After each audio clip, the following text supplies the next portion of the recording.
testing the devotees' obedience, their inner surrender. The Brahmin, Kakasaheb Dixit, was unexpectedly willing to carry out Baba's command despite his aversion to violence, while the Muslim devotee, Bait Baba, initially hesitated. It suggests that true surrender transcends our conditioning. Our religious and social conditioning, it's about that deep, implicit obedience to the guru's will. But the Satcharitra isn't just serious spiritual lessons all the time. Oh, no, there's a lot of humor woven in. Right. Like the story about the grams in a hemmed pants sleeve. It's a lighthearted story, but it teaches a profound principle. The importance of remembering the guru before you enjoy anything. And how this simple practice can diminish negative tendencies. It's about mindfulness and devotion. And, Baba's guidance wasn't limited to just spiritual matters. He also gave it feeling about worldly life, like with Damoana's plans for cotton speculation. Despite the potential for big financial gains, Baba advised Damoana against it. He encouraged him to find contentment with what he already had. It's a reminder that well-being isn't always about material wealth. Baba's guidance often steered people towards inner peace. And speaking of Baba's guidance, the Amra Leela, the mango miracle, is another one of those stories that just captures the imagination. It's like defying those astrological predictions. Baba interacts with the 4 mangoes, and then, incredibly, Damoana's wives give birth to 8 children. It shows this power that operates beyond ordinary understanding, and ultimately, it fulfills the longing of his devotee. And it's not just these big events, but there are also these smaller, more personal miracles woven into the Satcharitra. Like the story of the devotee whose stolen jewelry was miraculously returned after praying to Baba's photograph. Exactly. These smaller acts show us how Baba responded to the needs and faith of his devotees, no matter how big or small those needs might have been. And the story of Mr. Pitali and the mystery of the 2 rupees connects back to Akalkat Maharaj, doesn't it? It beautifully illustrates the continuity of grace across different spiritual forms. Baba mentions having given Mr. Pitali 2 rupees before, which didn't make sense at first. But then Mr. Pitali's mother remembers a blessing from Akalkat Maharaj where he gave her son 2 rupees. It's like a thread of grace connecting them all. And then there's the story of Mr. Ambarekar, who was contemplating suicide. Baba intervened using another devotee and the mention of Akalkat Maharaj to prevent a tragedy. Showing Baba's deep concern for the well-being of his followers. Both their physical and emotional well-being. And we also hear about Baba giving specific religious texts to people, tailoring his guidance to their needs. Like the Bhagwat and the Vishnu Sahasranam. And remember the Ramadasi? Oh yes, the Ramadasi and Shama. It's this humorous exchange, but it shows how Baba ensured that the right spiritual knowledge reached the right person at just the right time. And speaking of devotion, Mr. and Mrs. Kapard stand out as shining examples. Especially Mrs. Kapard, with her heartfelt offering of food. Her offering was so filled with love that Baba readily accepted it. He even revealed details of her past births to her, showing this deep, enduring connection they shared. It highlights the significance of love as the foundation of true devotion.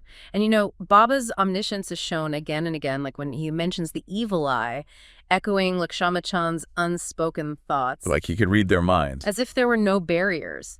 And then there's Megha's devotion to Shiva. Even though Baba himself was revered, he fully supported Megha's faith. He even provided a trident and a pindi representing Shiva. It shows his acceptance of diverse spiritual paths, and understanding that the divine can be approached in many ways. And, the Satcharitra also addresses the challenging topics of karma and suffering. Yes, the story about the man in pain who questions his misfortune. Baba explains it in terms of past karma.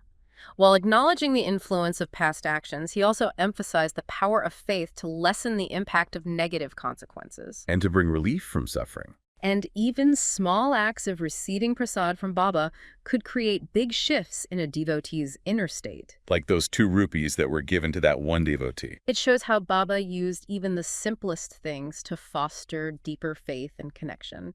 And Baba's guidance also extended to those everyday concerns. Like success in exams or personal desires. He reassured the mother worried about her son's exams, and he fulfilled Captain Hate's desire for a consecrated rupee, even though the rupee was never physically offered. It highlights Baba's awareness of their thoughts and his ability to guide and bless them. And there are also these incredible stories about healing, like the sannyasi's final days, where Baba prescribed the reading of the Bhagwat to ensure his spiritual well-being. And then we have Balaram Mankar's journey to Makandragad. He was looking for peace of mind, And through a series of events, he found it. It shows how Baba orchestrated experiences to guide people towards healing and deeper understanding. And the narrator himself had that rather unusual experience with his own guru, being hung upside down in a well.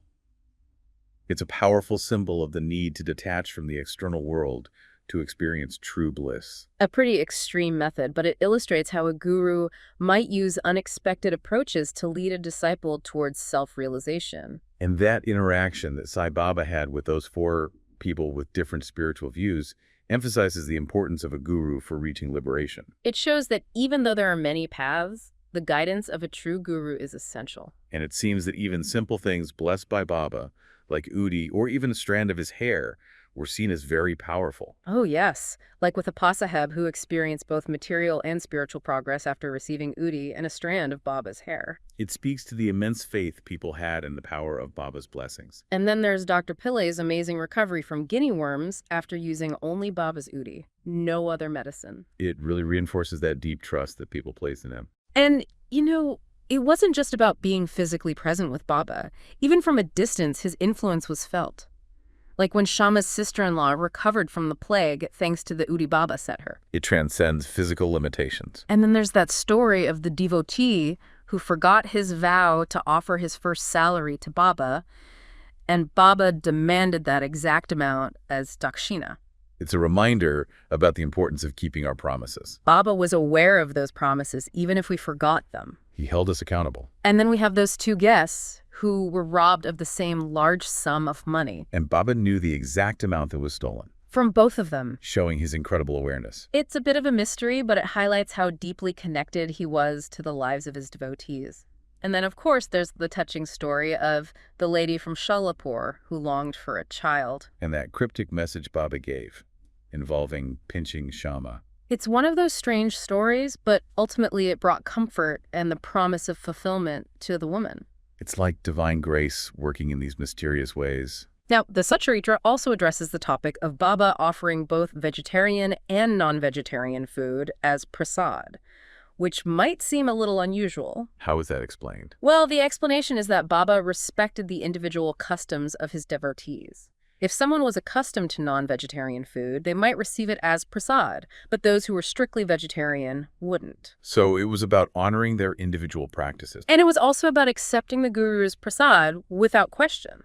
Baba sometimes used this to test that principle of acceptance. And then there's that really interesting discussion between Baba and Nanasaheb Chandorkar about a verse from the Bhagavad Gita. It's pretty detailed. It really dispels any notion that Baba wasn't knowledgeable about the scriptures. He probes Nana Saheb's understanding of the Gita, going deeper and deeper, even challenging his intellectual pride. Ultimately revealing these subtle spiritual truths within the verse. Baba's definitions of seva and jnana are also so profound. Yes, seva as complete surrender to the divine will, and jnana as the destruction of ignorance. They cut through the more superficial interpretations and point to a deeper understanding of these concepts. And we see Baba's presence everywhere in the Satcharitra, like at Mrs. Deo's Ujjapan ceremony, where he appeared in the form of a sannyasi, fulfilling his promise to be there. And in Hamed Pant's dream, where Baba comes for a meal. These stories show Baba's responsiveness to devotion. He's present wherever his devotees remember him. And Mr. BVDA wanted to read the Jananeshwari for so long, but there were always obstacles. And then eventually, Baba removed them. It shows how Baba facilitated spiritual growth. He helped his devotees achieve their aspirations. The description of Baba's final moments is really peaceful. He asks the devotees to leave, but he remains consciously present on Bayaji's lap. It shows this serene and controlled transition. It's mentioned that they were reading the Rama Vijaya, as is the Hindu tradition, but the text subtly emphasizes Baba's own liberated nature. And even after his physical passing, his presence is still felt. The Satcharitra makes it clear that Baba continues to guide and bless.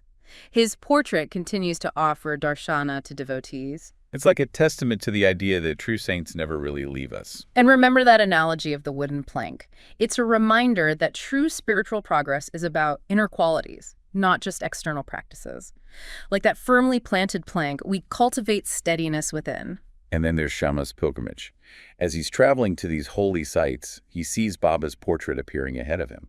It shows that Baba's presence isn't limited by physical distance. He's with his devotees wherever they go. And then there's that story about the two goats, and Baba reveals their past birth. It gives us this glimpse into the cycles of karma and rebirth, a deeper understanding of why things are the way they are. Baba's nature is so paradoxical. He seems to do everything, yet he presents himself as a non-doer. It's a reminder that we can't fully grasp the divine with our limited human understanding. The story of the dilapidated temple and the miserly treasurer teaches us about the difference between true devotion and just outward appearances. God appreciates even the smallest offerings, as long as they're made with love. And we continue to see Baba's compassion and healing touch, like with Mrs. Sapatnikar. He knew about her ailments, even though she hadn't told him. And then he comforted Mr. Sapatnikar after the loss of his son, even offering hope for the child's rebirth. It's a reminder that Baba was there for his devotees through all of life's challenges. And that guidance he gave to Nana Sahib Chandorkar about managing sensory experiences and cultivating inner purity. It's so valuable. We're constantly bombarded with stimulation, and it's important to manage that and maintain our inner peace. And then there's that really sweet anecdote about the Swami who sent a coconut and a message to Baba, calling him a brother. It shows how Baba was recognized by other spiritual leaders of his time. They acknowledged his high spiritual status. And then the coconut breaks accidentally. But even in that seemingly unfortunate event, there's a lesson. A lesson about detachment, about letting go of the idea that we are the sole doers of our actions. So as we wrap up, what are some key things you'd want our listeners to take away about Sai Baba? It's hard to narrow it down. The Satcharitra is full of so much wisdom and inspiration. But I think at its core, it shows us that Sai Baba was this being of immense love and compassion, with this incredible awareness that extended to everyone and everything. He was a master teacher who used all sorts of methods to guide his devotees towards spiritual growth. He emphasized faith, patience, and surrender. And he was there for his devotees in all aspects of their lives. Even after his passing, his presence is still felt. It's really amazing. It really is. And as we reflect on all of these stories and teachings, it brings up a question for you, dear listener. What does surrender truly mean in your own life? How might that concept shape your own journey, your own relationship with guidance and trust? It's something to ponder as you continue to explore the Shree Sai Satcharitra. No, we definitely encourage you to do that. There's so much to discover within its pages. Always more to learn and understand.